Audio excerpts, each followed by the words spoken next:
کا اپنا کوئی کیلیبر نہیں ہے، جن کی اپنی کوئی سوچ نہیں ہے، تو یہ ربڑی کے مانند ہیں، آج اس ڈال پہ ہیں، کل کوئی اور ڈال ڈھونڈتے پھریں گے، یہ گندے لوگوں کو لے گا کون؟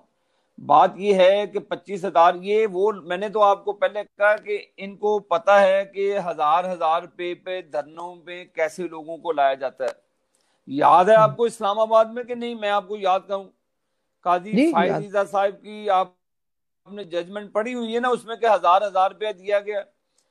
جی اور اسی طرح نمل یونیورسٹی اور شوکت خانم کے پیسوں کے ذریعے جو اسلام آباد کے دھرنے کو فنڈنگ کی گئی، راشد نصر اللہ صاحب، میرے پاس ایویڈنسز ہیں اس کے کہ وہ اس کے ذریعے کی گئی، وہ نمل یونیورسٹی کے پیسوں کے ذریعے۔ اور میرے پاس ایویڈنس ہے کہ جو شوکت خانم میں پیسے آئے وہ سیدھا دھرنے کے اندر گئے۔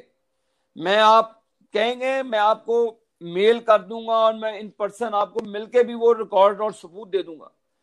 اور ان لوگوں کو اچھا پتا ہے، کرائے کے ٹٹوؤں کو، ان کرائے کے چوروں کو پتا ہے کہ پیسے دے کر کس طرح کام کرایا جاتا ہے۔ تو یہ کرائے کے چور، ٹٹو، ٹپیلے، یہ خود لوگوں کو لے کر آئے تھے، یہ خود پولیس کی وردی، جو پولیس کی وین کے اندر سرکاری فائلوں کے نیچے پتھر شاپروں کے اندر چھپا کے یہ خود چور لے کر آئے تھے۔ یہ چاہتے تھے کہ ماڈل ٹاؤن سانے جیسا لاہور میں واقعہ ہو، یہ چاہتے کہ لاہور میں کوئی کارکن شہید ہوں، یہ چاہتے تھے کہ پولیس والے زخمی ہوں یا ان میں کوئی مواد واقع ہو، تاکہ جس طرح ماڈل ٹاؤن کی خود ساختہ واقعہ کے اوپر انہوں نے سیاست کی، یہ چاہتے تھے کہ سیاست کریں پھر اس کے اوپر۔ تو اللہ تعالیٰ کا بھی ایک نظام ہے راشد صاحب، ایک یہ پلان کرتے، ایک اللہ کرتا ہے۔ تو یہ کارکنوں کی جو وہ نظم و ضبط کے ساتھ رہے، وہ اپنے لیڈرشپ کی جو ان کو ٹریننگ تھی اسی ڈگر پہ رہے، تو اللہ کے فضل و کرم سے کوئی نقصان یا حادثہ نہیں ہوا جو کہ پی ٹی آئی سمجھتی تھی۔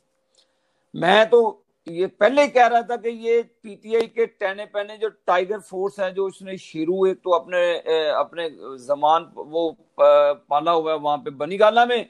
دوسرے یہ جو گنڈے اس نے چھوڑے ہیں ہمارے اوپر ٹائیگر فورس کے، تو فورسیں سب کے پاس ہیں۔ لیکن آپ کو یاد ہوگا کہ کراچی میں بھی جو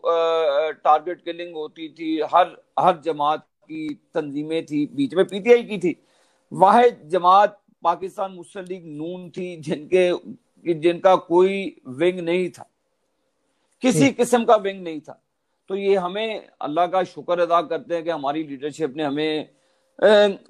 ہمیشہ پازیٹیو پالیٹکس کرنے کی ہدایت کی ہے۔ وہ ہماری سخت زبان پہ بھی ہمیں ڈانٹتے ہیں جب ہم پٹری سے اترتے ہیں، لیکن راشد صاحب اب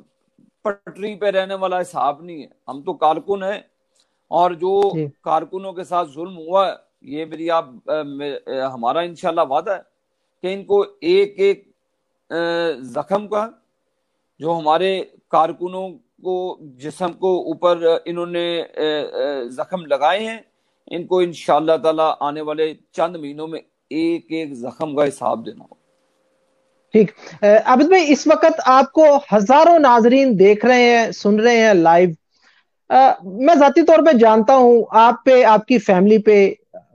بہت سا ظلم، بہت سا جبر ماضی میں کیا گیا، لیکن بہت سے ناظرین یہ جاننا چاہ رہے ہیں، ہمیں ذرا تفصیل سے بتا دیں کہ وہ کن حالات میں کیا کیا ظلم آپ کی فیملی نے سہے۔ باتیں کرنا بڑا آسان ہے، لیکن اس ظلم کو، اس جبر کو اس وقت برداشت کرنا جب میڈیا بھی نہیں تھا، تو ذرا ہمیں بتائیں کیا حالات تھے، کس طرح